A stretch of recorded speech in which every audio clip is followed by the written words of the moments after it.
새날을 허락하심에 감사합니다. 이 시간 하나님의 말씀을 듣습니다.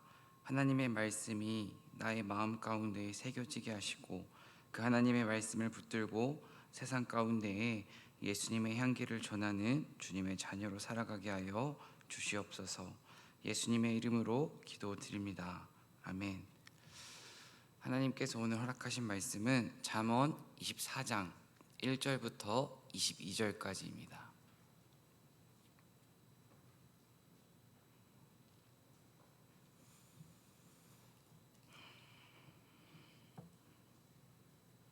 잠언 24장 1절부터 22절까지입니다.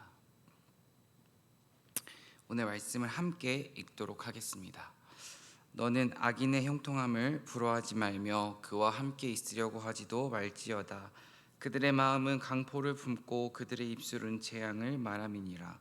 집은 지혜로 말미암아 건축되고 명철로 말미암아 견고하게 되며 또 방들은 지식으로 말미암아 각종 귀하고 아름다운 보배로 채우게 되느니라. 지혜 있는 자는 강하고 지식 있는 자는 힘을 더하나니 너는 전략으로 싸우라. 승리는 지략이 많음에 있느니라.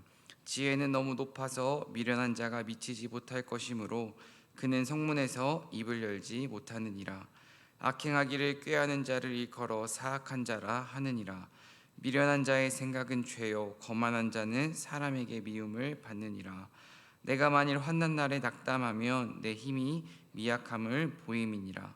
너는 사망으로 끌려가는 자를 건져주며 사륙을 당하게 된 자를 구원하지 아니하려고 하지 말라. 내가 말하기를 나는 그것을 알지 못하였노라 할지라도 마음을 저울질하시는 이가 어찌 통찰하시지 못하겠으며 내 영혼을 지키시는 이가 어찌 알지 못하시겠느냐. 그가 각 사람의 행위대로 보응하시리라. 내 아들아 꿀을 먹으라. 이것이 좋으니라. 송이꿀을 먹으라. 이것이 내 입에 다니라. 지혜가 내 영혼에게 이와 같은 줄을 알라. 이것을 얻으면 정령이 내 장래가 있겠고 내 소망이 끊어지지 아니하리라. 악한 자여 의인의 집을 엿보지 말며 그가 쉬는 처소를 헐지 말지니라. 대저 의인은 7번 넘어질지라도 다시 일어나려니와 악인은 재앙으로 말미암아 엎드러지느니라. 내 원수가 넘어질 때에 즐거워하지 말며 그가 엎드러질 때에 마음에 기뻐하지 말라. 여호와께서 이것을 보시고 기뻐하지 아니하사 그의 진노를 그에게서 옮기실까 두려우니라. 너는 행악자들로 말미암아 분을 품지 말며 악인의 형통함을 부러워하지 말라. 대저 행악자는 장래가 없겠고 악인의 등불은 꺼지리라. 내 아들아 여호와와 왕을 경외하고 반역자와 더불어 사귀지 말라. 대저 그들의 재앙은 속히 임하리니 그 둘의 멸망을 누가 알랴. 아멘. 이 자리에 나오신 여러분 가운데 하나님의 은혜와 평강이 가득하길 소망합니다. 우리는 빛과 어둠이 항상 공존하는 시대 가운데에서 살아가고 있습니다. 시대가 지날수록 분명 우리 눈에 보이기로는 사회가 발전하는 것처럼 사회가 발전하는 모습도 있지만 반대로 동시에 사회가 퇴보하는 그러한 모습들도 제법 있는 것 같습니다. 그렇다면 지금 이 시대 가운데 시대가 지날수록 퇴보하는 모습에는 어떤 것들이 있을까요? 제 개인적으로 느끼는 것은 사회가 점점 거칠어지고 사나워지고 있다는 그런 느낌을 많이 받고 있습니다. 적대적인 말과 거침없는 행동, 분노의 행동을 하는 사람들이 늘어나고 있는 것 같습니다. 뉴스를 보고 인터넷 기사를 살펴보아도 참으로 입에 담지 못할 만한 그런 마음 아픈 일들이 많이 일어나고 있습니다. 특별히 오늘 말씀을 준비하면서 찬송가 510장이 생각났습니다. 찬송가 510장을 살펴보면 2절에 이렇게 기록되어 있습니다. 죄의 밤은 깊어가고 성난 물결 설렌다. 어디 불빛 없는가고 찾는 물이 많구나. 우리 작은 불을 켜서 험한 바다 비추세. 물에 빠져 헤매는 이 건져내어 살리세. 찬송가 510장 2절에 적혀있는 찬송 가사입니다. 죄의 밤은 점점 깊어가는 것 같습니다. 성난 물결이 이 세상 가운데에 높이 치는 것 같습니다. 그런 성난 물결에 또 죄의 밤이 깊어가며 길을 잃은 사람들이 우리 주변에 참으로 많습니다. 우리가 해야 하는 일은 큰 불을 켜는 일이 아닙니다. 우리가 해야 하는 일은 작은 불을 켜서 그 험한 바다를 비추어 주는 것입니다. 세상에 소망이 없어 보일지라도 죄의 밤은 점점 깊어지는 것만 같고 악인의 형통은 끊이지 않는 것 같고 우리 주변에 악이 기승 부리는 것처럼 보일지라도 우리가 끝까지 붙들어야 하는 것은 십자가와 하나님의 말씀임을 믿습니다. 특별히 오늘 새벽 말씀을 듣고 세상으로 나아가는 우리가 이 어두운 세상 가운데에 작은 불을 비추는 주님의 제자가 되길 간절히 소망합니다. 1절 말씀입니다. 너는 악인의 형통함을 부러워하지 말며 그와 함께 있으려고 하지도 말지어다. 잠언에서는 악인의 형통함을 부러워하지 말라고 반복해서 말하고 있습니다. 오늘 함께 읽은 본문에서도 악인의 형통함을 부러워하지 말라고 2번이나 말하고 있습니다. 그렇다면 왜 악인의 형통함을 부러워하지 말라고 잠언은 우리에게 반복해서 말해주고 있을까요? 반복해서 잠언이 우리에게 악인의 형통함을 부러워하지 말라고 하는 이유는 인간의 마음 깊은 곳에는 악인의 형통함을 부러워하는 그 마음이 모두에게 있기 때문입니다. 악인의 형통이 또 악인이 잘 되는 그 모습이 나에게는 일어나지 않는다는 그것에 대해서 부러워하거나 또 질투하는 그런 것들이 우리 내면 깊은 곳에는 모두에게 있습니다. 왜냐하면 우리 인간 모두에게는 죄성이 있기 때문입니다. 시편 1편 1절 말씀입니다. 복 있는 사람은 악인들의 꾀를 따르지 아니하며 죄인들의 길에 서지 아니하며 오만한 자들의 자리에 앉지 아니하고. 복 있는 사람이 하지 말아야 하는 것이 있습니다. 복 있는 사람이 하지 말아야 하는 것은 악인의 꾀를 쫓지 않는 것입니다. 악인의 꾀를 쫓지 않는 것, 그것은 복 있는 사람이 해야 하는 일입니다. 악인들이 잘 되는 것을 보고 우리 마음 가운데 부러움이 생기는 그 순간 죄는 우리 마음 가운데에 이미 스며들고 있는 것입니다. 그렇게 죄는 우리 마음 가운데에 우리도 모르는 사이에 스며들고 그 죄는 우리에게 이렇게 속삭입니다. 대체 왜 나는 저 악인의 행복함을 왜 나는 누리지 못할까? 이런 마음이 우리 가운데에 들어올 때가 있습니다. 이렇게 죄가 우리 마음 가운데에 스며들 때에 우리는 의식적으로 주님께 우리 마음을 드려야 합니다. 죄가 우리 마음에 틈타지 못하도록 우리는 하나님께 우리 마음을 가지고 나와야 합니다. 악인의 잘됨을 부러워하는 것, 잠언이 우리에게 반복해서 말해주는 그 악인의 형통함, 그 자체가, 그것을 부러워하는 것 그 자체가 죄에게 틈을 주는 모습입니다. 조금 더 구체적으로 말씀을 드리겠습니다. 쉽게 돈을 버는 사람을 보며 부러워하고 세상 즐거움을 마음껏 누리며 살아가는 사람들을 보며 나도 저렇게 살고 싶다, 이런 마음이 우리 가운데 들 때가 있습니다. 하지만 우리는 기억해야 합니다. 믿음의 사람은 세상의 흐름에 끌려가는 사람이 아니라 믿음의 사람은 세상의 흐름에 저항하는 사람입니다. 믿음의 사람은 세상의 흐름에 하나님과 함께 하나님의 방법으로 저항하며 그 세상의 부조리와 악함을 피하지 않고 정면 돌파하는 사람이 믿음의 사람입니다. 우리의 인생은 나 자신과 싸움이 아니라 결국 죄와의 싸움입니다. 악인과 함께 1절 말씀을 살펴보면 그와 함께 있으려고 하지도 말지어다. 악인과 함께 있으려고도 하지 말라는 것은 죄에 대해서 강력하게 말씀하시는 것입니다. 죄에 대해서만큼은 질질 끌지 말고 그것이 죄라는 것을 느꼈다면 적극적으로 싸우고 끊어내고 멀리하라고 우리에게 명령하시는 것입니다. 우리 눈에 보이지 않는 죄와의 싸움만큼은 끝까지 싸우는 저와 여러분 되길 간절히 소망합니다. 2절입니다. 그들의 마음은 강포를 품고 그들의 입술은 재앙을 말함이니라. 악인의 마음은 강포를 품고 악인의 입술은 재앙을 말합니다. 강포는 쉽게 말해서 폭력이라는 단어를 생각하시면 될 것 같습니다. 악인은 머리가 아니라 마음으로 폭력을 품고 있습니다. 그리고 악인은 입술로 재앙을 말합니다. 언제나 우리의 마음 가운데 있는 것이 우리의 입술로 나옵니다. 내가 말하고 있는 것이 결국 내 마음에 가장 소중한 것입니다. 재앙을 말하고 있는 사람의 마음 가운데에는 폭력이 가득합니다. 폭력이 가득하다는 것은 결국 그 세상의 악함이, 세상의 가치관이 우리 마음을 지배하고 있다는 것입니다. 재앙의 반대인 번영, 축복을 말하고 있는 사람의 마음 가운데에는 사랑이 가득할 것입니다.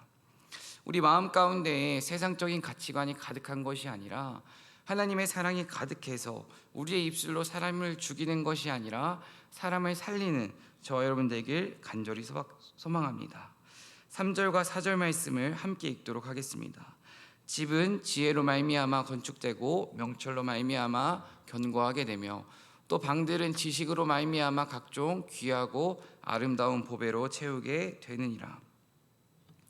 1절과 2절이 미련한 사람이 어떤 사람인지를 말해 주었다면 3절과 4절은 지혜로운 사람에 대해서 말해주고 있습니다. 지혜로운 사람은 지혜로 집을 건축하고 명철로 집을 견고하게 합니다. 그리고 그 집에 있는 방을 아름다운 보배로 채웁니다. 지금 잠언은 한 건축물을 비유하면서 우리에게 지혜로운 사람에 대해서 설명해 주고 있는 것입니다. 그런데 우리가 잘 생각해 보면 예수님께서도 이 건축의 비유를 통해서 인생의 이야기를 우리에게 말씀해 주셨습니다. 마태복음 7장 24절입니다. 그러므로 누구든지 나의 이 말을 듣고 행하는 자는 그 집을 반석 위에 지은 지혜로운 사람 같으리니. 지혜로운 사람은 반석 위에 집을 지은 사람입니다. 반대로 어리석은 사람은 모래 위에 집을 지은 사람입니다. 반석 위에 집을 지은 것과 모래 위에 집을 지은 것은 평상시에는 큰 차이가 없습니다. 하지만 바람이 불면 어디 위에 집을 지었는지를 알아볼 수 있습니다. 반석 위에 지은 집은 바람이 불어도 끄떡이 없지만 모래 위에 집을 지은 그 집은 바람이 불거나 비바람이 치면 어김없이 쉽게 무너집니다. 악인의 형통을 부러워하는 사람들의 집은 결국 모래 위에 집을 짓는 것과 똑같습니다.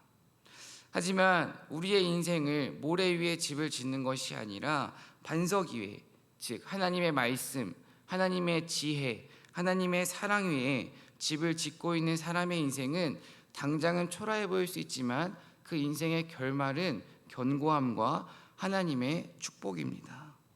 견고하다는 것은 하나님이 나를 붙들어 주신다는 것입니다. 하나님께 붙들려 있는 그 사람만이 이 세상의 소리에, 세상의 유혹에 넘어가지 않고 세상에 우리를 흔들지라도 다시 일어날 수 있습니다. 4절 말씀을 살펴보면 그렇게 지은 집 방에 아름다운 보배로 채워진다고 기록되어 있습니다. 이 아름다운 보배를 유형적인 화려한 것으로 생각하시면 안 됩니다. 하나님이 세우신 그 집에, 그 방에 채워지는 것은 눈에 보이는 그 유형적인 것보다는 눈에 보이지 않는 사랑, 기쁨, 감사, 평안, 맑음, 이런 것들입니다. 이것이 방에 가득한 사람들은 악인의 형통을 보며 세상의 잘됨을 보며 부러워하지 않습니다. 오히려 악인의 형통함을 보면서 그 형통함을, 그 악인을 긍휼히 여기고 이 세상 가운데에 선한 영향력을 끼칠 수 있습니다. 무엇보다 우리 마음 가운데에 하나님이 주시는 그 사랑으로 우리 마음의 방을 가득 채우는 저 여러분 되길 간절히 소망합니다. 5절입니다. 5절은 제가 세 번역으로 읽어드리도록 하겠습니다. 지혜가 있는 사람은 힘이 센 사람보다 더 강하고 지식이 있는 사람은 기운이 센 사람보다 더 강하다. 개정개혁보다 세 번역이 조금 이해하기 쉬운 것 같습니다. 지혜 있는 사람이 힘이 센 사람보다 더 강하다고 말하고 있습니다. 하나님이 주신 그 지혜를 품고 살아가는 사람은 세상이 주는 힘, 세상이 주는 권력보다 더 강하다는 것입니다. 우리가 이 세상을 살아가면서 어떠한 문제가 생겨서 싸워야 하는 일이 생긴다면 우리는 사람의 지혜, 사람의 방법, 사람의 경험, 내 혈기로 싸우는 것이 아니라 하나님의 지혜, 하나님의 사랑을 믿고 하나님과 함께 싸워야 합니다. 6절입니다. 너는 전략으로 싸우라. 승리는 지략이 많음에 있느니라. 6절에서 말하는 이 전략은 하나님이 주시는 지혜를 말하는 것입니다. 특별히 우리의 전략은 모든 것을 하나님 중심으로 생각하는 것입니다. 이 세상을 살아가면서 어떠한 문제를 마주했을 때 우리는 늘 하나님 중심으로 생각하는 훈련을 해야 합니다. 하나님 중심으로 생각한다는 것은 어떤 일이든지 예수님이라면 어떻게 하셨을까? 이 질문을 하면서 그 문제와 상황을 마주하고 살아가는 것입니다. 이것이 세상과 싸워 이기는 최고의 전략입니다. 7절입니다. 지혜는 너무 높아서 미련한 자가 미치지 못할 것이므로 그는 성문에서 입을 열지 못하느니라. 하나님을 중심으로 살아가는 사람의 지혜는 너무 높아서 미련한 자가, 즉 세상이 감당하지 못한다고 말합니다. 8절과 9절을 함께 읽도록 하겠습니다. 악행하기를 꾀하는 자를 일컬어 사악한 자라 하느니라. 미련한 자의 생각은 죄요 거만한 자는 사람에게 미움을 받느니라. 악한 일을 이루기 위해 힘쓰는 사람은 사악한 사람입니다. 악한 일을 이루기 위해 힘쓴다는 것은 공동체에 함께하는 사람들에게 피해를 주고 해를 끼치더라도 나의 행복만을 위해서라면 무엇이든지 할 수 있는 사람입니다. 누군가는 나의 말과 나의 행동 때문에 아프다는 것을, 상처를 받겠다는 것을 알고 있지만 나의 행복을 위해서라면 무엇이든지 하는 사람, 그 사람이 악한 일을 이루기 위해 힘쓰는 사람이라고 생각해 볼 수 있습니다. 나라가 잘못된 길로 가고 백성들이 괴로워해도 자신의 배만 부르면 괜찮다 생각하고 자신의 이익만 챙기는 사람, 이런 사람들이 사악한 사람들입니다. 그리고 9절에 나오는 미련한 사람은 배우려고 하지 않는 사람입니다.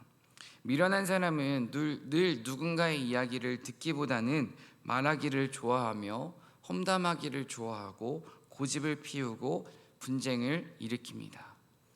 그렇게 미련한 사람의 결말은 다른 사람에게 미움을 받는 것입니다. 10절입니다. 내가 만일 환난 날에 낙담하면 내 힘이 미약함을 보임이니라. 살다 보면 낙심하는 시간이 우리에게 반드시 찾아옵니다. 잠언은 인간이 낙심하는 이유를 내 힘이 미약하기 때문이라고 말해줍니다. 여기서 힘이 미약하다는 것은 육체적인 힘을 말하는 것이 아니라 내면적인 힘을 말합니다. 우리 내면적인 빈곤, 내적인 연약함을 말하는 것이 이 내 힘이 미약하다는 것의 의미입니다. 개인적으로 낙심될 때마다 꼭 찾아서 읽는 성경 구절이 있습니다. 로마서 5장 3절 4절 말씀입니다. 그뿐만 아니라 우리는 환난을 자랑합니다. 우리가 알기로 환난은 인내력을 낳고 인내력은 단련된 인격을 낳고 단련된 인격은 희망을 낳는 줄을 알고 있기 때문입니다. 낙심하는 시간을 너무 부끄러워하지 않고 고난이 찾아왔을 때 그 고난을 자랑스러워할 수 있는 이유는 고통이 결국 우리의 마음을 단단하게 만들어주고 고통이 결국 나의 성품을 아름답게 다듬어주고 그 고통이 결국 이 땅에 이 세상의 소망을 두게 하는 것이 아니라 천국의 소망을 두게 해주기 때문입니다. 무엇보다 낙심이 될 때마다 나는 약하지만 하나님은 강하시다는 그것을 믿고 낙심과 절망 가운데에서 하나님의 손을 붙잡고 일어서는 저와 여러분 되길 간절히 소망합니다. 특별히 오늘 말씀에서는 낙심이 찾아왔을 때 우리가 일어나야 하는 낙심 가운데에서 포기하지 말고 일어서야만 하는 이유를 말해주고 있습니다. 11절 말씀을 함께 읽도록 하겠습니다. 너는 사망으로 끌려가는 자를 건져주며 사륙을 당하게 된 자를 구원하지 아니하려고 하지 말라. 우리가 낙심 가운데에서 포기하지 말고 일어나야 하는 이유는 사망으로 끌려가는 자, 즉 우리 주변에 인생의 절망 가운데 있는 사람들, 정말 눈물과 아픔 가운데에서 일어나지 못하고 헤매이고 있는 그 사람들을 도와주어야 하기 때문입니다. 하나님께서는 인생의 절망 가운데 있는, 아픔 가운데 있는, 괴로움 가운데 있는 이들에게 손을 내밀어 주어야 한다고 뚜렷하게 말씀하십니다. 하나님의 자녀가 이 땅 가운데에서 살아가야 할 이유는 분명합니다. 나만의 행복, 내 가족만의 행복, 우리 교회만의 행복을 위해서 사는 것이 아닙니다. 내가 알지 못하는 사람들의 아픔을 위해서, 특별히 예수님을 알지 못하는 그 사람들을 위해서 우리는 이 세상에서 살아가야 합니다. 그것이 바로 우리의 사명입니다. 12절입니다. 내가 말하기를 나는 그것을 알지 못하였노라 할지라도 마음을 저울질하시는 이가 어찌 통찰하지 못하시겠으며 내 영혼을 지키시는 이가 어찌 알지 못하시겠느냐. 그가 각 사람의 행위대로 보응하시리라. 12절 말씀은 하나님은 우리 마음, 우리 중심을 보신다는 것입니다. 우리가 어떤 일을 할 때, 누군가를 도와주고 싶을 때에, 누군가를 섬기고 싶을 때, 누군가에게 하나님의 사랑을 전하고 싶을 때에 잘하고 못하고 그것이 중요하지 않다고 말씀하십니다. 지금 네가 어떤 마음으로 그 사람을 위해서 기도하고 있는지, 지금 정말 어떤 마음으로 누군가를 품고 섬기고 있는지, 어떤 마음으로 누군가와 함께하고 있는지 우리 마음의 중심을 보고 있다고 하나님은 말씀하십니다. 우리가 누군가를 위해 기도하고 섬기고 헌신하고 무엇보다 복음을 전하는 것, 사람은 모를 수 있습니다. 하지만 하나님은 다 알고 계십니다. 하나님께서는 하나님의 때에 하나님의 방법으로 반드시 우리에게 열매를 허락하십니다. 13절과 14절입니다. 내 아들아 꿀을 먹으라, 이것이 좋으니라. 송이꿀을 먹으라, 이것이 내 입에 다니라. 지혜가 내 영혼에게 이와 같은 줄을 알라. 이것을 얻으면 정령이 내 장래가 있겠고 내 소망이 끊어지지 아니하리라. 꿀의 달콤함처럼 지혜의 단맛을 깨달으라는 것입니다. 꿀을 먹으면 피곤할 때 힘이 납니다. 그렇게 하나님의 지혜는 우리에게 힘도 주고 세상이 알려주지 못하는 참된 지혜를 알려주는 것입니다.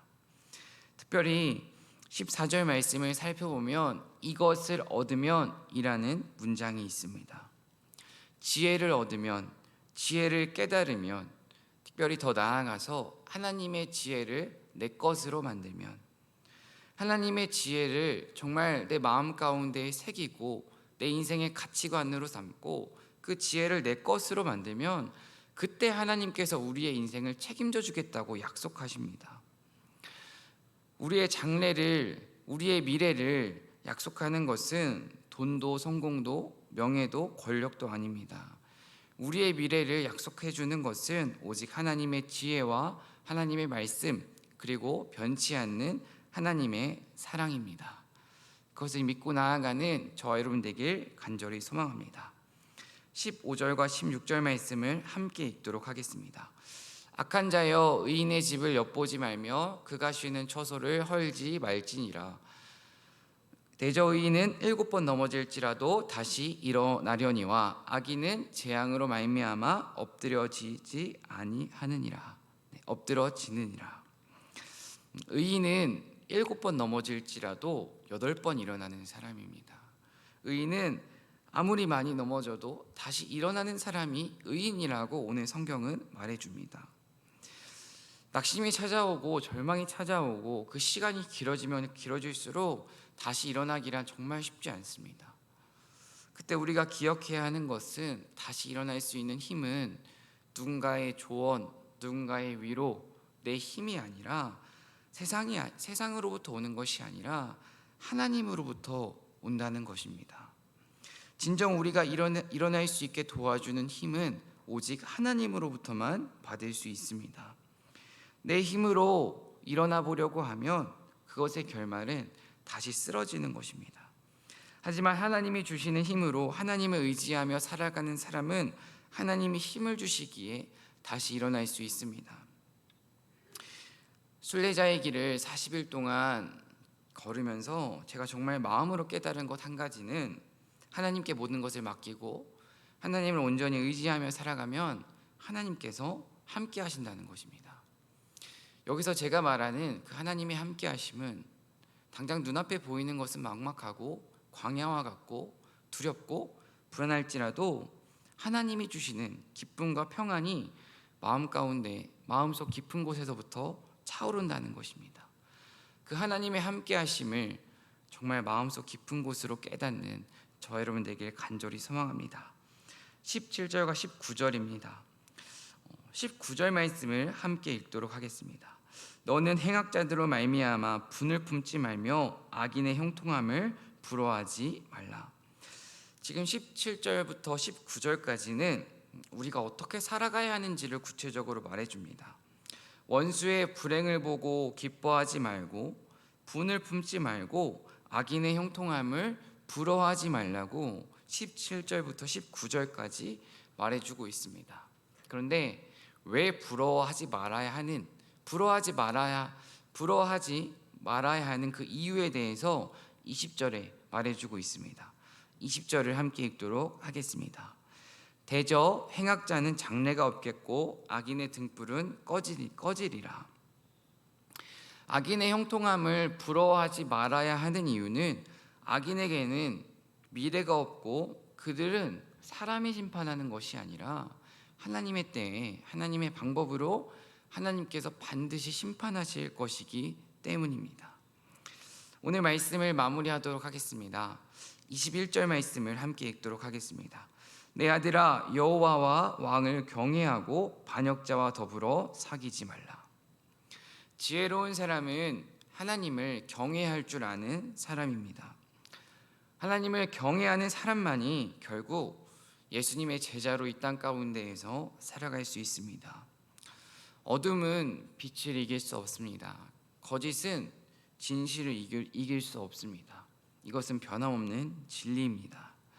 나는 연약하고 나는 늘 죄와의 싸움 가운데에서 쓰러지고 세상의 유혹 가운데에서 늘 넘어지지만 이미 죄와의 싸움 가운데에서 승리하시고 연약한 나를 끝까지 사랑해 주겠다고 약속하신 그 하나님을 경외하며 그 하나님을 인정하며 하나님을 중심으로 작고 사소한 일일지라도 예수님이라면 어떻게 하셨을까 질문하며 이 땅 가운데에서 빛과 소금으로 살아가는 저와 여러분 되길 간절히 소망합니다.